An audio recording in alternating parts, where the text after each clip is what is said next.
संसार में यह देखने को मिलता है कि जिसके अंदर संकल्प शक्ति हो, मन में ईमानदारी हो एवं पवित्रता हो, उद्देश्य महान हो, समाज के हित में हो, परिश्रमी हो, वह जगत में श्रेष्ठ बनकर ही रहता है। इन्हीं कारणों से ही तो इंद्र देवताओं में श्रेष्ठ बने हुए हैं। गुणों में उच्चता प्राप्त कर एक साधारण मनुष्य इंद्र पद को प्राप्त कर सकता है। धम्मपद के अपमाद वग्गो गाथा 30 में वर्णित है। अपमादेन मघवा देवानम सेठम गतो अपमादम पशंसन्ति पमादो गर्हितो सदा। अप्रमादी अर्थात आलस्य रहित होने के कारण इंद्र देवताओं में श्रेष्ठ बने हुए हैं। इसीलिए सभी श्रेष्ठ जन आलस्य रहित व्यक्ति की प्रशंसा करते हैं और आलस्य से भरे हुए व्यक्ति की सदा निंदा होती है। इस संदर्भ में कथा है कि एक समय वैशाली के लिच्छवी क्षत्रिय वंश का एक नौजवान व्यक्ति महाली भगवान बुद्ध के प्रवचन सुनने आया। वे उस समय वैशाली के कूटागार विहार में देवराज इंद्र पर उपदेश दे रहे थे। उन्होंने इंद्र के गुणों का बहुत ही भव्य ढंग से वर्णन किया। महाली यह सब सुन रहा था। उसने विस्तृत वृत्तांत सुनकर सोचा कि निश्चय ही भगवान बुद्ध इंद्र को व्यक्तिगत रूप से जानते हैं और उससे उनकी भेंट हो चुकी है, अन्यथा वे इतने अच्छे ढंग से इंद्र के विषय में जानकारी नहीं दे पाते। लेकिन वह इस बारे में सुनिश्चित नहीं था, अतः अपनी शंका समाधान के लिए उसने भगवान बुद्ध से प्रश्न कर दिया। तब महाली के प्रश्न के उत्तर में भगवान बुद्ध ने उसे समझाया, मैं इंद्र को खूब अच्छी तरह से जानता हूँ।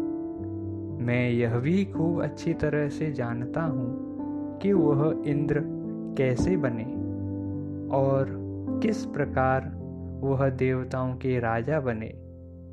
उन्होंने इंद्र के पूर्व जन्म की कहानी बताई कि इंद्र अपने पूर्व जन्म में मचाला गांव में मेघा नाम से जन्मे थे। वह एक गरीब परिवार में जन्मे थे। मेघा के माता पिता उन्हें बहुत प्रेम करते थे। वह अपने माता पिता की इकलौती संतान थे। युवक मेघा अपने मित्रों के साथ मिलकर मकान एवं सड़क का निर्माण कार्य किया करते थे। वह बहुत ही धार्मिक प्रवृत्ति के व्यक्ति थे और सदा सदाचार ही उनका जीवन था। उन्होंने प्रण लिया था कि वह जीवन पर्यंत 7 नियमों का निश्चय ही पालन करेंगे। पहला नियम, माता पिता की सेवा करेंगे। दूसरा नियम, बड़ों की इज्जत करेंगे और उन्हें सम्मान देंगे।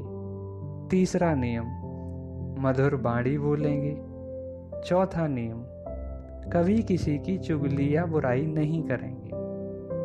पांचवा नियम, व्यवहार में कभी अशोभनीय आचरण नहीं करेंगे। छठवां नियम, सदा सत्य बोलेंगे।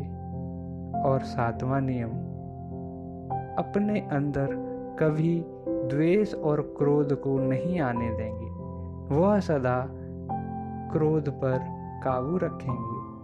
अपने इन 7 नियमों का युवक मेघा ने सारे जीवन भर कठोर तपस्या की तरह इनका पालन किया और बल्कि पालन ही नहीं किया, पूरे जीवन भर कठोरता से उन नियमों को अपने व्यवहार में उतारा।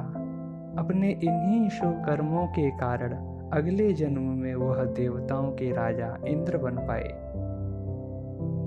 भगवान बुद्ध कहते हैं, मनुष्य के लिए इंद्र का पद पाना कोई कठिन कार्य नहीं है।